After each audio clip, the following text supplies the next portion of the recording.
विद्यार्थी आणि विद्यार्थी,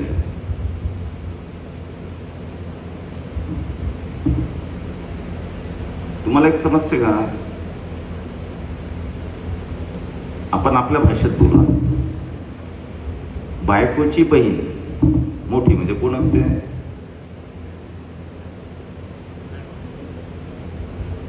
बायकोच्या बहिणीकडे असलेलं लग्न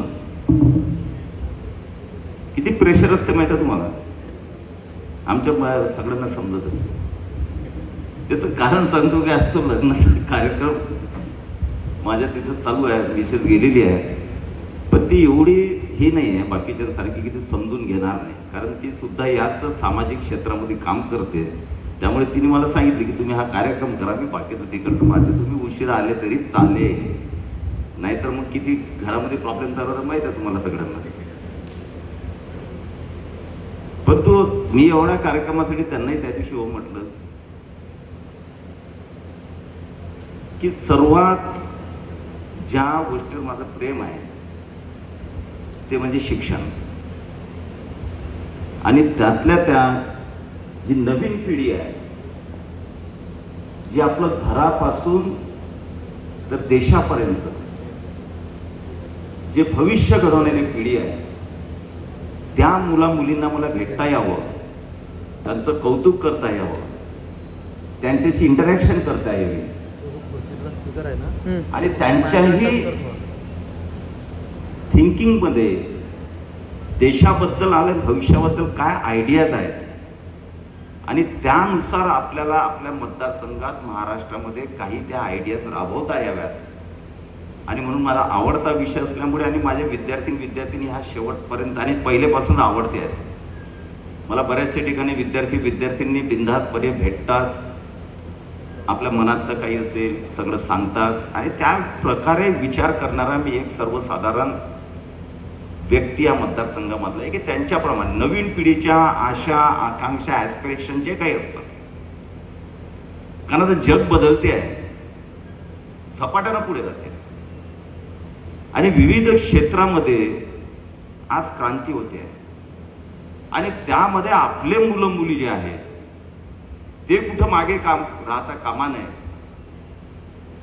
आणि म्हणून त्याही गोष्टी आपल्या मतदारसंघात किंवा मतदारसंघाच्या बाहेर सुद्धा त्यांना गाईड करता यावं, त्यांना प्रॉपर दिशा मिळावी, हाही माझा सातत्याने हेतू असतो. म्हणून काही गायडन्ससाठी सुद्धा माझ्याकडे तुम्ही समजा सिद्धिविनायक सायन्स अकॅडमी, माझ्याकडे रोजचा जो दरबार असतो त्यामध्ये गायडन्स घेण्यासाठी मुलं मुली पालक येत राहतात. आणि मला ते आवडतं एवढ्यासाठी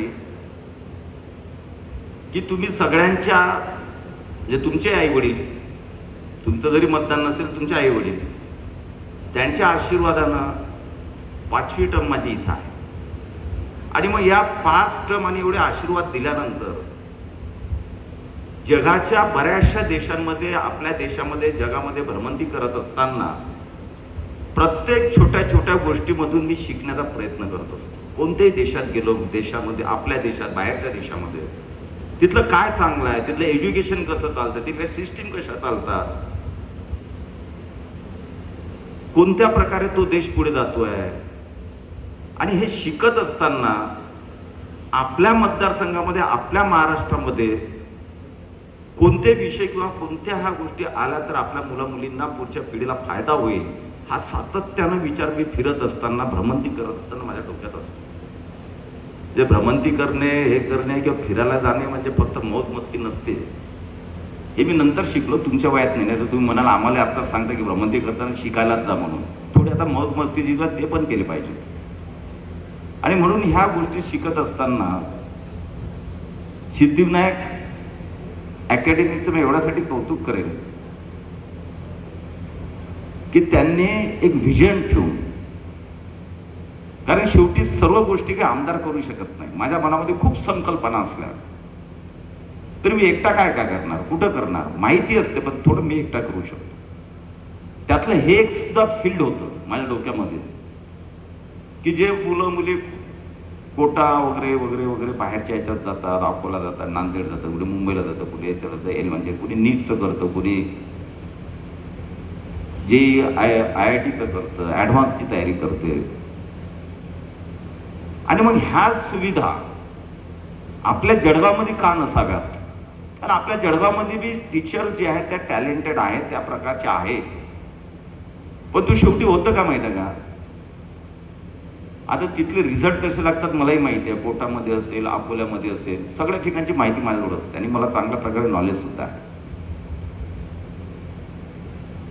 जे 10वी मध्ये एक हुशार विद्यार्थी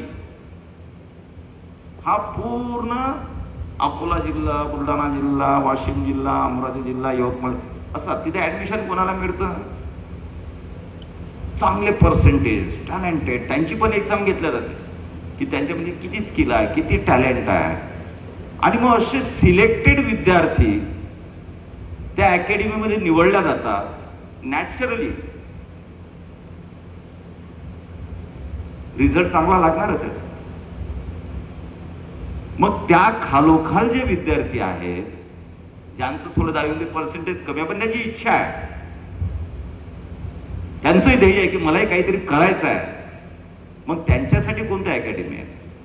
तिथे ऍडमिशन पण भेटत नाही तुम्हाला कमी पर्सेंटेज असले. मग या विद्यार्थ्यांचं ऍस्पिरेशनचं काय करायचं? आणि ते तुम्ही चांगल्या प्रकारे ओळखलं आणि या सर्वसाधारण विद्यार्थ्यांना डेव्हलप करण्याचं आणि त्यांचं ध्येय गाठण्यापर्यंत त्यांना मदत करण्याचा, आशीर्वाद देण्याचं जे तुम्ही काम करताय त्याबद्दल सर्व तुमच्या अकॅडमीच्या सर्व शिक्षक वृंदाचं मी मनापासून अभिनंदन करतो. आणि निश्चित मला अपेक्षा आहे, अपेक्षापेक्षा आय हॅव कॉन्फिडन्स की तुम्ही निश्चितपणे ज्या पद्धतीने या 6 वर्ष 5-6 वर्ष नॉट खूप मोठा वेळ नाही आहे, पण त्या 5-6 वर्षामध्ये ज्या पद्धतीनं तुम्ही ही अकॅडमी वाढवली, विद्यार्थ्यांना आपल्या मुलाप्रमाणे ज्या पद्धतीनं मुलीप्रमाणे तुम्ही जपलत. कारण शेवटी काय असतं की पालक हा विश्वास कशावर टाकतात? त्या अकॅडमीच्या बिल्डिंगवर टाकत नाही की तुम्ही कशी बिल्डिंग आहे, तुमच्या रूम्स कशा आहे, सुविधा काय आहे, तिथले टीचर कसे आहेत, याच्यावर विश्वास टाकला जातो. आणि त्या टीचरच्या भरोशावर आपल्या मुलींना अकॅडमीमध्ये प्रवेश घेण्यासाठी किंवा तिथं ते पाठवतात. आणि तुम्ही ज्या पद्धतीनं 5-6 वर्षामध्ये अकॅडमीच्या माध्यमातून मुली IIT मध्ये असतील, नीटमध्ये, बाकीच्या विविध क्षेत्रामध्ये जात असतील तर निश्चितपणे तो तुमचं यश आहे. आणि तुम्ही एक लक्षात घ्या, कारण मी शिक्षकाचा मुलगा आहे, त्यामुळे माझ्यावर जे संस्कार आहेत ते हार्ड कोर्स टीचर जे म्हणतात ना, हार्डकोर टीचर, एक असतात मृदू, थोडं आरामशीर, हळूहळू बोलणे, आनंदात बोलणे, गप्पा गोष्टी रमवणे, ऐकून घेणे, समजून. पण माझे वडील हार्डकोर टीचर होते, पण तेवढेच संवेदनशील सुद्धा होते. ती संवेदनशीलता आणि ती हे होती की ज्याप्रमाणे विद्यार्थी स्कूलमध्ये जेव्हा चुकला किंवा त्यांनी काहीतरी अभ्यासाच्या व्यतिरिक्त काही ऍक्टिव्हिटी किंवा काही डिस्टर्ब करण्याचा प्रयत्न केला तर चिमटा काढायची. तो चिमटा असा काढला ना, सगळं माहिती, पण त्याच्यात एक मजा होते. पालकांना त्याच्यामध्ये काहीच वाटायचं नाही. कोणताही पालक त्यावेळेस मुलाने घरी जरी सांगितलं की गुरुजींनी मला चिमटा काढला, मला खूप दुखते, तरी पालक त्या गुरुजीपर्यंत जात नव्हते. एवढा त्यावेळेस गुरुजी मी एवढ्यासाठी म्हणतो की त्यावेळेस गुरुजीच म्हणायचे. त्यावेळेस एवढा विश्वास त्या गुरुजींवर असायचा. आणि आज म्हणजे माझ्याच मुलाचं सांगतो की एखाद्या वेळेस त्याने सांगितलं की ते टीचर मला खूपच त्रास देतात, असं करतात, पण मी त्याला एकच सांगितलं होतं की त्रास देतात म्हणजे ओव्हर जर काही प्रॉब्लेम असेल तर मी बोलेन, पण तुझ्या एज्युकेशन बद्दल जर तू बोलत असतील किंवा एखादी मारली बी छोटीशी थापड, काय बिघडतं? आपल्या भविष्यासाठी अतिशय आवश्यक. हा फक्त ते टीचरही त्याच पद्धतीचे असले पाहिजे की त्यांनी आपल्या त्या विद्यार्थ्यांना मुलांप्रमाणे ट्रेन केलेला असले पाहिजे.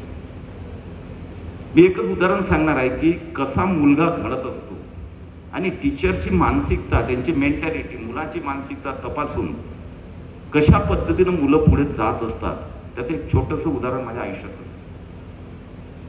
सुरुवातपासून मी 1 किंवा 2 आमची क्लासमेट होती माधुरी राठी, म्हणजे जे राठीचं आपले डॉक्टर राठी आहेत जळगावमध्ये, त्यांची मुलगी. आमच्या दोघांमध्ये कॉम्पिटिशन आहे, पहिला नंबर दुसरा नंबर, कधी ती पहिला मी दुसरा, मी पहिला ते दुसरा, दोघांमध्ये कॉम्पिटिशन चालायची. मग जेव्हा 6व्या वर्गामध्ये मी होतो, त्या 6व्या वर्गामध्ये आपली व्हायवा असते ना तोंडी परीक्षा, आता असते की नाही माहिती, आता ज्याच्यात आहे की नाही, तेव्हा असायची तोंडी परीक्षा. जेव्हा शेवटची आपली एक्झाम असायची, फायनल एक्झाम, त्याच्या पहिले एक तोंडी परीक्षा असायची 1 महिन्यापूर्वी. मग तोंडी परीक्षेमध्ये आता 5व्या वर्गामध्ये पहिला नंबर आलेला निवरामध्ये, आणि त्यावेळेस पहिला नंबर म्हणजे 96%, 97, 90 असे असायचे. छोटेसे मार्क्स असायचे आम्हाला, तुमच्या एवढे नव्हते, पण 96, 97 असायचे. आणि अर्ध्या मार्क्ससाठी आम्ही टीचर लोकांशी भांडण करायचो, अर्धा, कारण त्या अर्ध्याचा मग पुढे करून ॲग्रिगेटमध्ये 1 व्हायचा. त्या अर्ध्यासाठी आमचे भांडणं चालायचे की अर्धा मला कमी कसा दिला. मग तुम्ही शिकवलेलं पुस्तकात असलेलं आम्ही लिहिलं याच्यामध्ये आम्हाला डिफरन्स दाखवा, आम्ही कुठं चुकलो ते दाखवा, 1 मार्क अर्धा मार्क का काढला. ते जेव्हा 6व्या वर्गामध्ये तोंडी परीक्षा झाली तेव्हा कपले सर, श्रावणजी कपले, जे मी 2004 मध्ये आमदारकी लढवली त्यावेळेस माझ्या विरोधात उभे राहिले होते. मी त्यांच्या पाया पडायला गेलो, सरांना म्हटलं की सर मी आता तुझा विद्यार्थी, तेवढं मी एवढं मला घडवलेलं आहे, आता तुम्ही थांबून जा, अपक्ष किंवा दुसऱ्या पक्षावर राहू नका, मला आशीर्वाद. पण ते राहिले, ठीक आहे. पण 6व्या वर्गामध्ये जेव्हा मी पहिला नंबर येणारा विद्यार्थी, आणि तोंडी परीक्षेच्या वेळेस जेव्हा इंग्लिशचं ते टीचर होते, क्लास टीचर असतात, मला काहीच येत नव्हतं, ते काय प्रश्न विचारले मला काय, कारण मी काहीच केलेलं नव्हतं. एक वय असते, त्या वयामध्ये काही गोष्टी इकडे तिकडे भरकटतात, थोडं मित्र वाढतात, मैत्रिणी वाढतात, आणि मग थोडेसे विषय पण इकडे तिकडे वाढतात, इकडे तिकडे भरकटतात. ते माझंही झालं, माझ्या चिंतेत चुकी झाली, मी नाही केला अभ्यास. त्यांनी चांगला 2-4 ठेवून पिटून काढला मस्त. बरं, तो काही माझा राग म्हणून नाही, माझ्या अतिशय प्रेम असल्यामुळे, की फर्स्ट नंबर येणार विद्यार्थ्याला 1 प्रश्नाचं उत्तर येऊन नाही राहिलं, काय करणार आहे 1 महिन्यात. पण त्या सगळ्या क्लासच्या समोर मारल्यानंतर 1 महिना पुढे राहिला तो अभ्यासाचा. मी प्रण केला की 1 महिन्यात आपण 1 नंबरच येऊन दाखवू, आणि 1 महिन्यामध्ये मन लावून स्टडी केली आणि पहिलाच नंबर काढला, माधुरीचा दुसरा आला. त्यानंतर टीचर पण कसे असावे. मी जेव्हा असाच बक्षीस समारंभाच्या निवरामध्ये व्हायचा, जे पहिला दुसरा नंबर ज्यांना यायचा त्यांना सर्टिफिकेट वगैरे द्यायचे, तेव्हा कौतुक करायचे. तर मी जेव्हा पहिला नंबर आल्यानंतर माझं नाव दिलं, मी तर कपले सरांनी, प्रिन्सिपल सरांनी मला ते सर्टिफिकेट दिलं, पहिल्या नंबरला अभिनंदन केलं. कपले सरांनी जो स्वतः पेन ते वापरायचे, तो पेन मला बक्षीस म्हणून त्यांचा स्वतःचा पेन दिला. याच्या मागचं तुम्ही रिलेशन समजून घ्या, याच्या मागच्या भावना समजून घ्या, आणि असेच रिलेशन आपल्या अकॅडमीमध्ये असावेत, आहेत, आणि असेच राहावेत. हा त्या प्रसंगाचा मागचा दृष्टिकोन आहे, सांगण्याचा, हा प्रसंग सांगण्याच्या मागचा, की या प्रकारचे रिलेशन, या प्रकारची संस्कृती आणि या प्रकारचं संस्कार ज्या अकॅडमीमध्ये रुजवल्या गेले, रुजत गेले, अजून राहिले ते अजून रुजवा. निश्चितपणे या अकॅडमीलाही यश मिळेल, आणि आमचे विद्यार्थिनी निश्चितपणे जळगावात राहूनच कोणत्याही ठिकाणच्या विद्यार्थ्यांना फाईट देतील, या पद्धतीची मला पूर्ण विश्वास आहे. आणि बघा, 10वीमध्ये पर्सेंटेज कमी मिळालं, जास्त पर्सेंटेज वाले मोठमोठ्या अकॅडमीवाले पहिलेच ग्रॅप हे करून घेतात, पहिलेच जास्त पर्सेंटेज पहिले उचलून घेतात, जास्त पाहिजे, मग त्यांना काही काही गोष्टी देतात की तुला एवढी 20% फी माफ, तुला हे माफ, तुला ते हे. त्यावेळेस जेव्हा आपण जास्त पर्सेंटेज आपलं बेनिफिट भेटतोय, त्याच्या मागची त्यांची मानसिकता, हुशार म्हटल्यापेक्षा जास्त पर्सेंटेज उचलून घ्यायचे, मग जेव्हा रिझल्ट लागला की बघा आमचा किती चांगला रिझल्ट आहे. आणि जे बिचारे थोडे कमी असले, त्याच्याही खाली असले, तेव्हा आपल्या सिद्धिविनायकमध्ये आपण शिकवतो. पण तरी हे विद्यार्थी हुशारच असतात. त्या सिच्युएशनमध्ये, त्या 10वीच्या मध्ये जरी त्यांचं लक्ष विचलित झालं असेल, कमी जास्त झालं असेल, तरी पण त्या 11वी-12वीमध्ये मजल मारू शकतात असा माझा विश्वास आहे. आणि निश्चितपणे आज जी 11वी आणि 12वीमध्ये जे मुलं मुली अकॅडमीमध्ये आहेत त्यांना एकच सांगतो, खचून जाऊ नका. कमी भेटत असेल, कुठे चुकत असेल, कुठं काय होते कधी समजत नसेल, जोपर्यंत त्या विषयातलं किंवा त्या ॲपलं समजत नसेल किंवा लक्षात आलं नसेल, शिक्षकांना भांडून सोडलं पाहिजे. तुम्ही हे मला नाही समजलं, समजून सांगा हे कसं नाही होते. ग्रास्पिंग पॉवर कमी जास्त प्रत्येकाची असते, त्यामुळे नाही समजत तर आपण पुन्हा पुन्हा हे करावं, हे मला सांगा पुन्हा समजून. आणि माझी विनंती आहे की यातली शॉर्ट लिस्ट करता आली पाहिजे.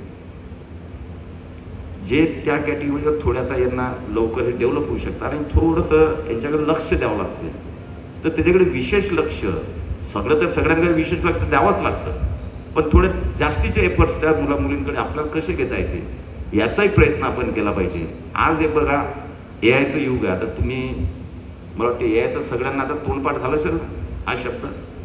कोणाला माहित नाही असे हात वरते करा बरं. एआय सगळ्यांना माहिती आहे. आता तुम्ही अपडेट आहात. आता जग हे एआयच्या याच्यामध्ये जातं. लोकांना खूप एआय बद्दल एआय फार एक त्याच्याबद्दल हे वाटायला लागलं लोकांना, मुलांना मुलींना. काय एआय इज नथिंग. काय एआय म्हणजे एक जर सपोर्टिव्ह सिस्टीम फॉर अस. आपण जे करतो त्याला हेल्प करणारी एक सिस्टीम रोबोटच्या किंवा बाकीच्या किंवा ॲपच्या माध्यमातून आपल्याला मिळालेली सिस्टीम जी सपोर्टिव्ह आपल्यासाठी. पण तो सपोर्ट जर आपण घेतला, मी तर सांगतो तुम्हाला अकॅडमीमध्ये शिकत असताना आज याच्या माध्यमातून जे ॲप्स उपलब्ध आहेत तुम्ही तेही त्या वेळामध्ये बाकीच्या वेळामध्ये काही गोष्टी त्याच्यातूनही तुम्ही लर्न करू शकता, शिकू शकता. आता मी तर आता अजून एक भाषा एक्सप्लोर करण्याचं हे करतो. एक नवीन भाषा शिकायची आहे एआय ट्विटरच्या माध्यमातून. आता सगळे ॲप आहे आणि इतकं छान शिकवतात ते एआय ट्विटरच्या माध्यमातून. मजा येते त्याच्यामध्ये कन्व्हर्सेशन करताना. येते की नाही? कधी एआयशी तुम्ही बोलले का? तुम्ही ॲपमध्ये बघितले का? कोणते ॲप तर बघितलेच नाही एआयचे. मुलांनी बघितले का रे एआयचे ॲप? हातवरती बरं ज्यांनी ज्यांनी एआयचे ॲप बघितले, काही लँग्वेज शिकायचे किंवा काही हे करायचे, कोणीच बघितले नाही का? आणि म्हणून मोबाईलचा उपयोग काय करावा हे जर समजत नसेल, तेवढ्यासाठी मी हा विषय घुमून फिरून तुमच्यासमोर आणला. कारण मला मोबाईलवर जायचं होतं. आता मोबाईलवर डायरेक्ट गेलं तर मुला मुलींना थोडं वाईटही वाटतं की आमचा मोबाईलच काढत राहायचं. जिथं तिथं आमच्या मोबाईलवरच आम्हाला शिकवलं जातं. पण एआय करत करत मी मोबाईल एवढ्यासाठी घेतोय की मोबाईलचा उपयोग आपण काय करायला पाहिजे. मी हे म्हणणार नाही, पण एक गोष्ट करा, ज्या प्रॉपर वयामध्ये जे करायचं ते करा. ज्या वयामध्ये ज्या गोष्टी करायच्या नसतात त्या जर केल्या तर तुमच्या आयुष्याची दिशा चुकलीच म्हणून समजा. बऱ्याचशा गोष्टी असतात की ज्या वयामध्ये त्या करायच्या असतात ते वय आज नाही. कोणत्याही गोष्टी असो, प्रॉपर एज असते, प्रॉपर वय असते. आपण मोबाईलवर कोणाकोणाकडे मोबाईल आहे, परंतु योग्य ठिकाणी योग्य वेळी आणि योग्य कामासाठी. आता मी काय मोबाईल वापरत नाही का, पण आता मी फक्त मोबाईल वापरू शकता आहे. कारण मोबाईलमध्ये पूर्ण दुनिया आहे आपल्या एका मोबाईलमध्ये. जगातलं कोणतंही नॉलेज, कोणतंही ज्ञान हे तुम्हाला मोबाईलमधून मिळू शकते. पण तो क्युरियोसिटी असते. या वयामध्ये एक क्युरियोसिटी असते आपल्याला, आणि मग त्या क्युरियोसिटीमध्ये आपण ज्या गोष्टी पाहू नये किंवा ज्या गोष्टी आपण जाऊ नये त्या गोष्टीकडे थोडा क्युरियोसिटी म्हणून एक साहजिक स्वभाव असतो, एक साहजिक वय असतो. पण या वयामध्ये चुकलेली दिशा ही आयुष्यभर तुम्हाला त्रास देणारी राहू शकते. आणि मग प्रॉपर एजमध्ये प्रॉपर गोष्टी केल्या पाहिजे. एवढंच त्याच्या मागचा उद्देश आहे. यायचे मी आता खूपसे ॲप, एक बघा भाषण, मी काय एआयचं सपोर्ट घेऊन आज भाषण करत नाही आहे. नाही तर भाषण सुद्धा, विषय मांडणे सुद्धा एवढं सोपी झालेलं आहे. चॅट जीपीटीवर गेलं की आज सिद्धिविनायक अकॅडमीचा मुलांचा बक्षीस वितरण समारंभ आहे असं टाकलं आणि माझा त्या याच्यावर मला कोणत्या प्रकारे भाषण करायचं, म्हणजे एज्युकेशनवर चांगल्या प्रकारे त्यांना हे करायचं का, माझ्या मनातले एक भाव जो आहे तो भाव जरी सांगितलं तर त्या प्रकारचं भाषण येत ना, त्या प्रकारचे मुद्दे होऊन जातात तुमच्या. येतात की नाही येतात? कोणी वापरला चॅट जीपीटी? आज माझा मोठा मुलगा, त्याला सांगितलं की कोणताही विषय, आम्ही जेव्हा बसतो 3-3, 4 तासच गप्पा करतो आणि मुलांमधले आमचे रिलेशन तसे आहे. कोणताही विषय सांगितलं की चॅट जीपीटी ठाटकरे टाकला की पुऱ्या जगातलं काहीही विचारा. म्हणजे आता राहिलं नाही आहे की तुम्हाला कोणी शिकवलंच पाहिजे आणि मी कसं, मला जमणार, मला हे कुठून माहिती मिळणार.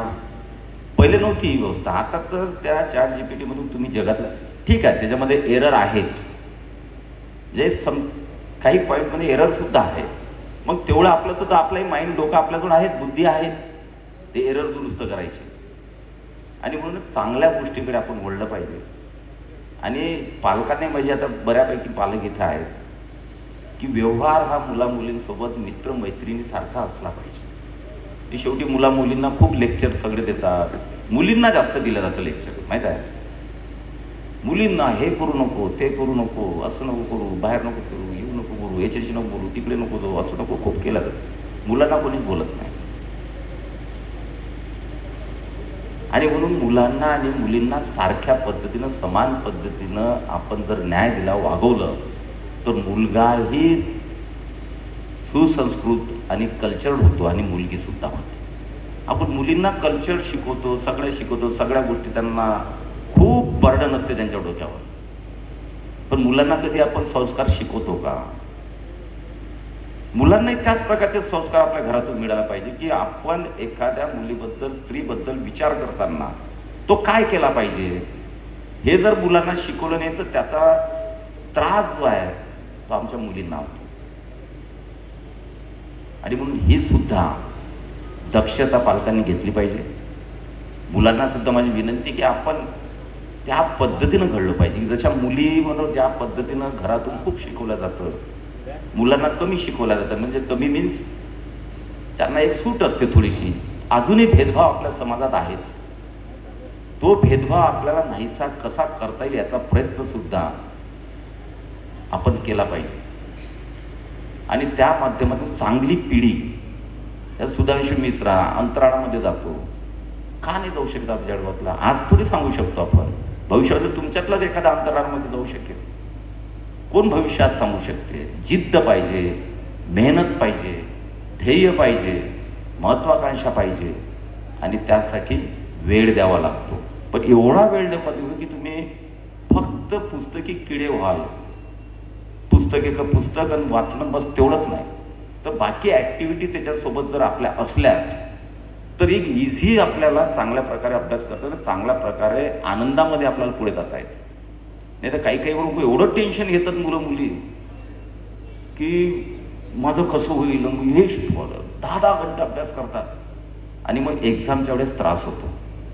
हसत खेळत अभ्यास करा, पुढे जा आणि एक चांगल्या प्रकारचा, आता जळगाव जामोदचा तर तसाही रिझल्ट जो आहे तो आपल्या जिल्ह्यामध्ये सगळ्यात जास्त असतो जळगाव जामोद तालुक्यात. म्हणजे हुशार विद्यार्थी नाही आहेत का? तर आहे. आणि याचा अर्थ तुम्ही जीवनात हेच समजू नका की मी नीट केलं, नीटची एक्झाम पास केली, त्याच्यात माझा डॉक्टरला नंबर लागला, मी CET वगैरे दिली, मी IIT वगैरे लागलो तरच माझं भविष्य आहे, हे समजण्याचं कारण नाही. आज जर तुम्ही इंजिनिअरिंग आणि डॉक्टर या 2 फील्डच्या व्यतिरिक्त जर विचार केला तर यापेक्षा बेटर फील्ड, बेटर ऑपॉर्च्युनिटीज ह्या बाकीच्या फील्डमध्ये आहेत. डॉक्टर इंजिनिअरिंगमध्ये नाही आहे. डॉक्टर झाला की तो त्याच्या फक्त त्या एवढ्या एक क्षेत्रासाठी मर्यादित होऊन जातो. बस त्याला त्याचा दवाखाना, त्याच्यात ॲडव्हान्स काय काय करता येईल, ह्युमन बॉडी ओनली, बस संपला विषय. इंजिनियर झालं तर त्या फील्डमध्ये तो सिव्हिल झाला, मेकॅनिकल झाला, तर फील्डची लिमिटेड होऊन जातं. पण असे क्षेत्र आज आपल्यासमोर आहे, अशा ऑपॉर्च्युनिटी आपल्यासमोर आहे की या जगामध्ये विविध क्षेत्रामध्ये आज चढाओढ लागली आहे. आपण विसरून जातो की हे सगळं तुमच्याकडे डॉक्टर इंजिनियर झाल्यानंतर जे तुमच्याकडे येतात, तो पैसा येतात, आपण पेशंटला तपासतो, तो घेतो, इंजिनियर की आपण पगार घेतो किंवा एखादा छोटा स्टार्टअप टाकतो वगैरे वगैरे वगैरे. पण हे टाकण्यासाठी किंवा हे करण्यासाठी आपल्याला इकॉनॉमी समजते का? आपल्याला फायनान्स समजते का? सगळ्यात मोठं वर्ड जे आहे ते फायनान्स आहे, इकॉनॉमी आहे. कारण इकॉनॉमी जगाची कशी चालते, देशाची कशी चालते, महाराष्ट्राची कशी चालते, अर्थकारण अर्थकारण कसं चालतं हे जर त्या विद्यार्थ्याला माहिती नसलं तर तो त्या फक्त तेवढ्या पुरता सीमित राहतो. मग जवळ दवाखान्यामध्ये पैसे कमवले, इन्व्हेस्ट कुठं करायचे, कोणत्या कोणत्या क्षेत्रामध्ये इन्व्हेस्ट केलं तर आपल्याला चांगला गेन होईल याचं नॉलेजच नसतं. आणि म्हणून माझी विनंती आहे की या 2 फील्डच फक्त आपल्या डोक्यामध्ये ठेवू नका. जे 8वी 9वी 10वीचे विद्यार्थी असतील त्यांनी आतापासून आपला इंटरेस्ट कशामध्ये आहे, वडिलांचा आणि आईचा इंटरेस्ट किंवा मैत्रीण मित्राचा इंटरेस्ट आहे की डॉक्टर झालं पाहिजे, आपण आपला इंटरेस्ट असो का नसो डॉक्टर झालं पाहिजे. आई वडिलांनी म्हटलं माझ्या घरात इंजिनियर झाला पाहिजे तर बस इंजिनियरच झाला पाहिजे. हे न करता माझी आवड काय आहे, एखाद्याला संगीत क्षेत्रामध्ये सुद्धा एखाद्या विद्यार्थ्यांची आवड असू शकते, संगीत क्षेत्रात सुद्धा एखादा तो पुढे जाऊ शकतो, कोणाला लेक्चरशिपची आवड असते. पण माझं एकच म्हणणं आहे की विविध क्षेत्र तुम्ही आतापासून त्याचा आणि तुमचे मत केव्हा बदलेल, जेव्हा तुम्हाला माहिती असेल त्या क्षेत्राबद्दल, जेव्हा तुम्हाला चांगली माहिती होईल तेव्हा तुम्हाला इंटरेस्ट कोणत्या क्षेत्रामध्ये आपला हे समजायला लागेल. आजकाल तर आज आपल्या इथं सुविधा नाही, पण भविष्यामध्ये जर सिद्धिविनायक अकॅडमी ठरवलं तर तीही सुविधा आपण फार कमी याच्यामध्ये, त्याला पैसे जास्त लागत नाही. प्रॉपर गायडन्स म्हणजे मुलांची मानसिकता तपासून त्याला गायडन्स करणारे सुद्धा लोक आहेत की 2-4 तास तुमची टेस्ट घेतात आणि त्या टेस्टमधून तुम्ही कोणत्या फील्डमध्ये सुटेबल आहात ते सुद्धा तुम्हाला सांगितलं ना. रिलेटेड मी बघितलं की ते होतं. माझ्या दोन्ही मुलांनी तुमच्यासारखेच आणि मेरिटचेच विद्यार्थी होते दोघेही, आणि 10वीपर्यंत जळगावातच शिकलेत. 10वीपर्यंत जळगावच्या बाहेर जाऊन शिकलेलं नाही, लहानपणापासून इथं शिकलेत. पण दोघंही मेरिटमध्ये असताना कॉमर्समध्ये आहेत. एक कॉमर्समध्ये गेला की इंजिनिअरिंगमध्ये गेला. तो इंजिनिअरिंगमध्ये गेल्यानंतर तो सुद्धा पुन्हा इंजिनिअरिंग केल्यानंतर त्याला MBA कशात केलं तर फायनान्समध्ये केलं. आणि त्यानंतर त्याला फायनान्स समजायला लागल्यानंतर त्यानं CFA केलं, चार्टेड फायनान्शियल ॲनालिस्ट, जी जगातली सगळ्यात मोठी फायनान्समधली इन्स्टिट्यूटमध्ये, फायनान्समध्ये सगळ्यात मोठं जे आहे CFA ते सुद्धा त्यांचं. म्हणजे तो इंजिनिअरिंग करून त्या फील्डमध्ये नाही गेला तर त्याने MBA करून CFA करून तो फायनान्समध्ये गेला. आता म्हणजे इकॉनॉमीमध्ये गेला, अर्थकारणामध्ये गेला. छोटा मुलगा तर पहिल्यापासून त्याने ठरवलं पप्पा मी ते डॉक्टर इंजिनियर वगैरे वगैरे वगैरे काही करणार नाही, मला कॉमर्स करायचं आहे. 10वीत तो फर्स्टही होता. 12वीमध्ये मुंबईत गेल्यानंतर HR कॉलेजमध्ये तिथेही 12वीत फर्स्ट आला. नंतर पुढे विदेशातही गेला, तिथेही तो आता तुम्ही फोटो पाहिले ते फेसबुकवर युनिव्हर्सिटी टॉपर राहिला. आणि तिथं बघा ड्युएल डिग्री, आता ड्युएल डिग्री एकाच वेळेस 2 डिग्री एका वेळेस घेता येतात अमेरिकेमध्ये. आपल्या मोदीजींनी सुद्धा आता एज्युकेशनमध्ये इतके रिफॉर्म्स केलेले आहेत की आता आपल्याही देशामध्ये एका वेळेस 2 डिग्री आपल्याला घेता येते. एक मायनर असेल, एक मेजर किंवा दोन्ही मेजर त्या मुलाच्या कॅपॅसिटीप्रमाणे त्याचंही केलेलं आहे. मातृभाषा शिक्षणाचंही केलं आहे आपण. विविध क्षेत्रामध्ये आता ज्या विदेशात युनिव्हर्सिटी, आपण विदेशामध्ये जातो की आता विदेशात जाऊन शिकायचं आहे, त्या युनिव्हर्सिटी आता आपल्या महाराष्ट्रात देशामध्ये त्या युनिव्हर्सिटी येत आहेत. म्हणजे ज्या पेन स्टेटची युनिव्हर्सिटी आहे अमेरिकेमध्ये, ती युनिव्हर्सिटी आपल्या नवी मुंबईत येत आहे. म्हणजे तुम्हाला फॉरेनमध्ये जाण्यापेक्षा त्याच युनिव्हर्सिटीमध्ये आता तुम्ही मुंबई शिकताय ना. खूप आता पुढे आपलं एज्युकेशनमध्ये सुद्धा आपला देश जातोय. आणि म्हणून माझी सगळ्यांना एक नम्र विनंती आहे की एका फील्डच्या मागे तुम्ही स्वतःला पहिले समजून घ्या. आणि पालकांनी तर बिलकुल दबाव टाकू नये मुलामुली, हेच केलं पाहिजे, डॉक्टरच झाली पाहिजे, नथिंग. तिच्या डोक्यामध्ये काय, त्याच्या डोक्यामध्ये काय, त्याला कोणत्या क्षेत्रामध्ये आवड आहे त्याप्रमाणे त्याला करू द्यावं. आणि माझं विनंती आहे की या 2 क्षेत्राच्या विरुद्ध तुम्हाला आज समजणार नाही, अकॅडमीनंही त्याच्यामध्ये पुढाकार घ्यावा. आणि आपणही मोबाईलचा चांगला जर उपयोग केला तर आपल्याला विविध क्षेत्राची माहिती अर्ध्या तासामध्ये जर गेलं तर आपण रोजचा केला तर आपल्याला माहिती विविध क्षेत्राची आणि तिथून आवड निर्माण होईल आणि त्याच्यातून तुम्हाला समजायला लागेल की मी आता हे नाही हे केलं पाहिजे. या क्षेत्रात आज पायलटमध्ये जातात, कोणी ॲस्ट्रॉनॉट जाते, कोणी कोणत्या फील्डमध्ये जातं, कोणी नेव्हीमध्ये जातं, मुली पण जातात आजकाल. त्यामुळे विविध क्षेत्रात आपल्याला झेप कशी घेता येईल याचा सुद्धा विचार आपल्या स्वतःच्या पर्सनॅलिटीवरून आपण केला पाहिजे. त्या पद्धतीनं आपण पुढे गेलं पाहिजे. मी एकच उदाहरण शेवटचं सांगणार आहे, लांबलेलं भाषण मला आवडतं तुम्हाला. हे बघा, आता लाईन गेली होती, आम्ही राजकारणी अशा लाईन गेली ना, चल ठीक आहे यार, चल निकलता हूँ जय श्रीराम निघून जायचं. पण मी आज का गेलो नाही?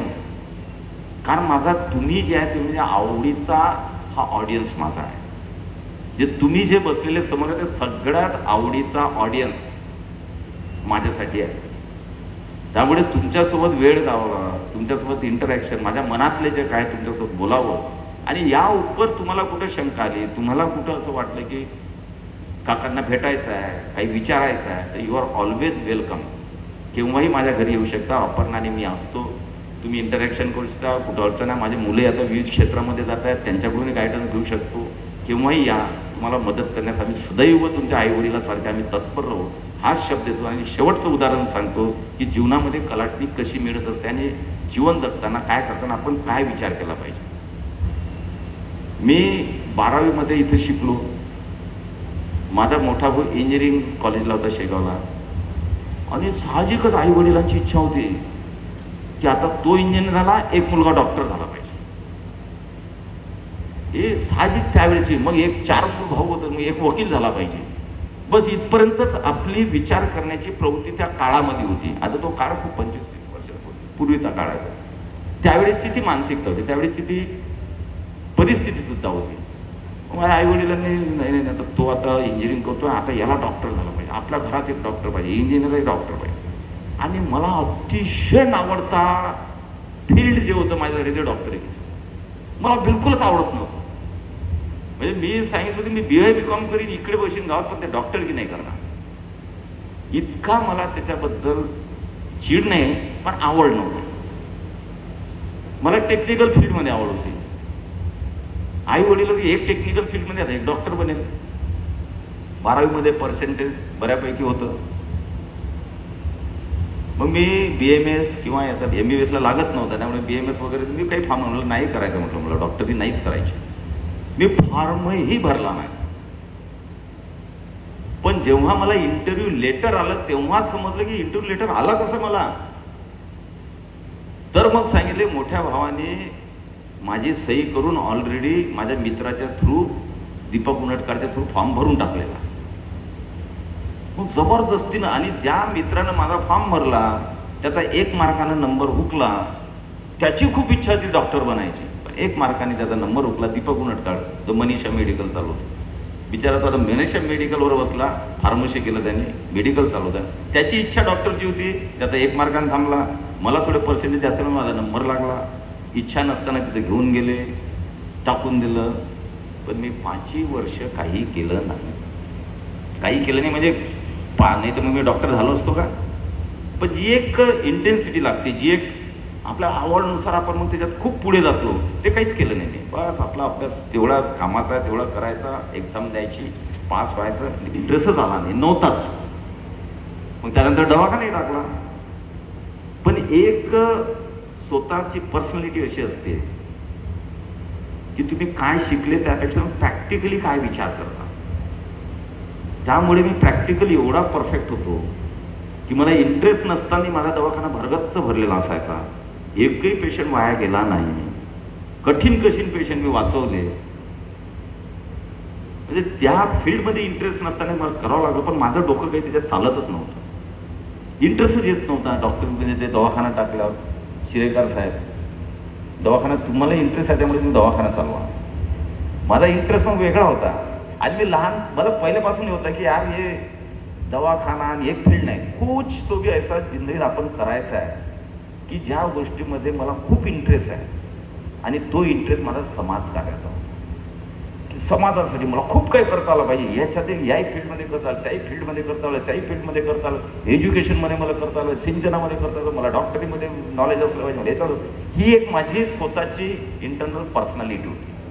आणि म्हणून ते पाय आपोआप कुठं गेले तर मला समजलं की प्रत्येक क्षेत्रामध्ये जर तुम्हाला काही गोष्टी करायच्या प्रत्येक क्षेत्रामध्ये, तर तुम्हाला पॉलिटिक्समध्ये जाऊन आमदार होणे आवश्यक आहे. कोणाचे ध्येय वेगळे असतात आमदार होण्यासाठी, पैसे कमावणे, इस्टॅब्लिश होणे, खूप गडगंज संपत्ती करणे. पण माझे ध्येय वेगळे होते. माझे पाय आपोआप तिकडे गेले आणि सगळ्यांच्या आशीर्वादाने आमदार झालो. म्हणजे ते फील्ड सुटलं आणि ज्या योग्य फील्डमध्ये बरेचसे लोक पॉलिटिशियन्स म्हटल्यानंतर आणि आमदार म्हटल्यानंतर शिव्या देतात, हे मलाही माहिती आहे. आमदार पॉलिटिशियन म्हटले की काय विचार करतात मलाही चांगल्या प्रकारे समजतं. पण every politician is not like that. काही विचार करणारेही चांगले राजकारणी आपल्या ज्या देशामध्ये आहे. मी हे म्हणणार नाही की मी खूप चांगला राजकारणी विचार करणार आहे, ते लोक ठरवतात. ते लोक आता 5 टर्म झाले ठरून झाले. मी कसा हे लोक ठरवणार ना. शेवटी राजकारणामध्ये लोक ठरवत असतात हा आमदार किंवा हा राजकारणी कसा आहे. आणि म्हणून आज जी मला मजा येते या फील्डमध्ये आमदार बनून, ती शायद माझ्या आयुष्यात कधीच आली नसती. आज मी या 4 टर्ममध्ये ज्या पद्धतीनं मतदारसंघ पुढे नेतो आहे, एक विजनरी याच्यामध्ये नेतो आहे. आणि तुम्हाला मी आश्वासित करतो की तुम्ही जसे पुढे जाल तसा हा मतदारसंघ सुद्धा तुमच्याबरोबर मी पुढे नेतो आहे.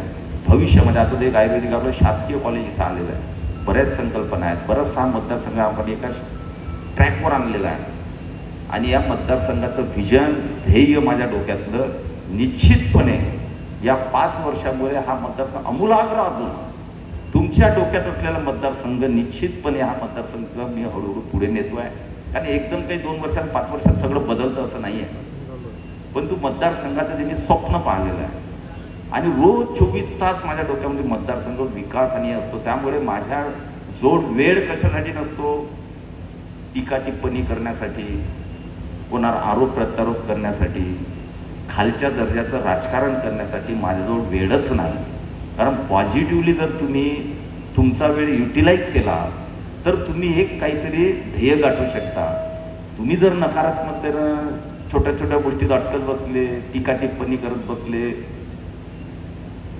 खालच्या दर्जाचं राजकारण करत बसले, तर तुम्ही जे ध्येय गाठायचं ते होणार नाही. आणि म्हणून तुमच्या सगळ्यांच्या पालकांच्या मेहनतीनं किंवा सहकार्यानं आणि आशीर्वाद जे मला मतदार देतात त्यांच्या आशीर्वादानं आणि तुमच्यासारखे मुलं मुली की ज्यांनी विश्वास जो ठेवलेला आहे की आपला आमदार काही ना काही या मतदारसंघासाठी करील, तुमचं सगळ्यांचं मी मनापासून धन्यवाद देतो.